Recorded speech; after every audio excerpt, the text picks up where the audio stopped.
مجھ سے لوگ کہتے ہیں اپنے بزرگوں کو کا دفاع کرتے ہو, لوگ مجھ سے اکثر کہتے ہیں کیا وہ مناظرہ کرو وہ قرآن و حدیث میں. میں نے کہا لے آؤ میرے سامنے, لائیو کیمرہ لگا دو. میں سیدھے سیدھے لوگوں سے ہی کہتا ہوں میرے سامنے بٹھاؤ, لائیو کیمرہ لگاؤ, میں قرآن و حدیث.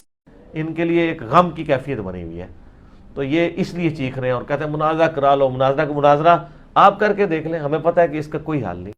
میں نے نادر علی سے, یہ جو مشہور پرینکر ہے نا, یہ مجھ سے ملنے کے لیے آئے, سموسے ہم نے کھلائے ان کو, بڑے اچھے ماشاءاللہ بڑے اچھے آدمی دیا نا. تو پھر کہنے لگے میں اگر آپ کی انجینئر کے ساتھ ایک میٹنگ کرا دوں. میں نے کہا موسٹ ویلکم, یہ تو ہماری بچپن کی خواہش ہے. انجینئر صاحب ایسی باتوں کا جواب دیتے ہیں کہ مناظروں سے کچھ نہیں ہوتا. میں کب مناظرہ کر رہا ہوں؟ میں آپ سے, وہ جو پروفیشنل مناظر ہوتے ہیں میں وہ ہوں ہی نہیں. میں تو آپ سے محبت سے بیٹھ کے لائیو کیمرے پہ بات کروں گا, اور چلو ڈیبیٹ بھی نہیں. جیسے آپ کی مجلس میں ہر ایک کو سوال پڑھنے کی اجازت ہے, تو مجھے بھی پرمیشن ہونی چاہیے کہ میں بھی سوال پڑھوں. یہ تو مناظرہ ہی نہیں ہوا نا. جیسے سامنے بیٹھ کے جو مزہ آئے گا وہ کلپ بازیوں میں بولتے کیوں نہیں بھائی, نہیں ہے. تو جس آدمی میں چیلنج اور جس کا جواب دیا تو یوں کر دوں گا, میں یوں کر دوں گا, تو بھائی وہ چیلنج کرتا نہیں ہے. یا تو آپ مثبت بات ہے, جب کرتا ہے تو پھر وہ ملاقات سے بھاگتا نہیں ہے. سمجھ رہے کہ نہیں سمجھ رہے؟ پھر وہ نہیں بھاگتا ملاقات سے. تو مزہ جب یہ آئے گا تو میں نے نادر علی سے کہا کہ محترم آپ وہاں جا رہے ہیں, اگلا سفر آپ کا کہاں ہے؟ انجینئر صاحب کے پاس. تو نادر علی نے خود پیشکش کی کہ اگر میں آپ دونوں کو ساتھ بٹھا دوں. میں نے کہا سبحان اللہ, اس سے زیادہ مزے کی بات. میں نے کہا مناظرہ, اس نے کہا دیکھیں پھر مناظرہ نہیں کرنا. میں نے کہا نہیں بھائی مناظرہ نہیں کرنا.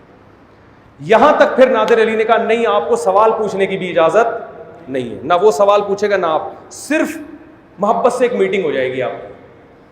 میں نے کہا وہ تو یہ کہ فائدہ نہیں ہوا نا. لیکن میں نے کہا چلو پہلی میٹنگ محبت بازی, اگلی میں کیا کر لیں گے, اگلے میں ہم سوال پوچھ لیں گے. چلو پہلی دفعہ اس پہ تو آمادہ ہو جاؤ. پھر کہنے لگے آپ کی طرف سے گارنٹی ہے. میں نے کہا میری طرف سے گارنٹی ہے کہ نہ میں بحث کروں گا, نہ میں کوئی سوال پوچھوں گا. پہلی میٹنگ ہماری سموسے کا تبادلہ ہوگا آپس میں. تو یہ میرے الفاظ تھے کہ نادر علی صاحب جتنے سموسے میں نے آپ کو کھلائے ہیں, اس سے ڈبل میں کس کو کھلاؤں گا؟ انجینئر صاحب کو کھلاؤں گا. میں نے کہا یہ نفرت ختم ہو, بیٹھ کے آرام سے تمیز سے. بھائی کوئی اشکال ہے تو آرام سے کرو, بیٹھ کے آرام سے بات کرو. یہ کیا تماشا مچایا ہے یار تم نے. تو نادر علی اس کا گواہ ہے, اور انہوں نے کہا سیکیورٹی کا مسئلہ ہے. میں نے کہا ریٹرن ٹکٹ میں دے رہا ہوں جہلم سے کراچی کا, جہاز کا, اور کراچی ایئرپورٹ سے میرے اسٹوڈیو تک کی سیکیورٹی بھی کس کے ذمہ ہے؟ بولو. میں نے کہا میرے گارڈ, اس دوران کس کے گارڈ ہوں گے؟ میں نے کہا پوری ذمہ داری ریکارڈ کرواؤں گا کہ اس دوران انجینئر کو کچھ ہوا تو ذمہ دار کون ہوگا؟ میں ہوں گا. انہوں نے کہا نہیں. میں نے کہا چلو پھر میں چلا جاتا ہوں. وہ وہیں رہے, میں جا رہا ہوں, صرف سموسے کھلا کے آؤں گا اور کوئی بات. اس نادر علی صاحب کے اس بات کو 3-4 مہینے ہو چکے ہیں. وہ گئے, میں نے پھر فون کیا نادر علی کو پچھلے مہینے. میں نے کہا بھائی کیا بنا؟ وہ آپ میٹنگ کروا رہے تھے, کہہ رہے کہ نہیں وہ نہیں آ سکتے. میں نے کہا چلو میں جاتا ہوں یار. انہوں نے کہا اچھا میں پوچھ کے بتاتا ہوں. اب بھی مہینہ گزر گیا. آپ نے خود کہا کہ میں آنا چاہتا ہوں جہلم. جناب ہم آپ کو ویلکم کرتے ہیں یہاں پہ, آپ تشریف لائیں, اور مہربانی کر کے مفتی تقی عثمانی صاحب حافظہ اللہ تعالیٰ سے ٹائم لیں, ان کو ساتھ لے کر آئیں, چونکہ میں ان کی پرسنلی عزت کرتا ہوں, تاکہ ایک معاملہ کلیئر ہو جائے.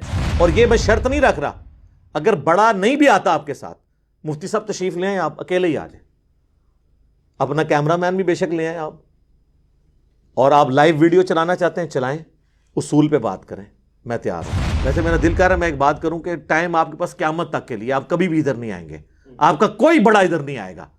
وہ اپنی عوام کے سامنے ان عقیدوں کو کبھی ڈیفینڈ کر ہی نہیں سکتے, کیونکہ انہوں نے عوام کو کوئی اور کہانی کروائی ہوئی ہے. اور اگر یہ اس طرح ہی ہو جائے کہ یہ نہ آئیں اور ان چیزوں پہ بات نہ کریں تو میری کرامت مان لیجئے گا, ٹھیک ہے.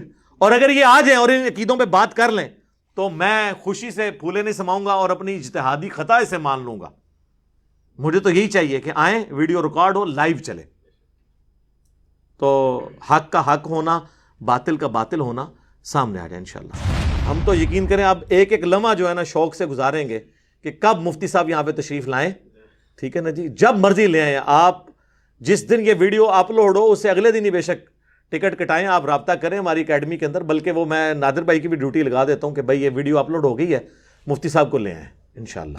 ایک دفعہ ذرا ادھر پھر دوبارہ آپ کی اس بات پہ ہی اینڈ ہونا چاہیے کہ مفتی صاحب پریشان نہ ہو, وہ ادھر کیمرے کی طرف. جی میں پھر عرض کروں گا مفتی صاحب, مفتی طارق مسعود صاحب, آپ پلیز پریشان نہ ہوں. ہاں انشاءاللہ, جزاک اللہ خیر.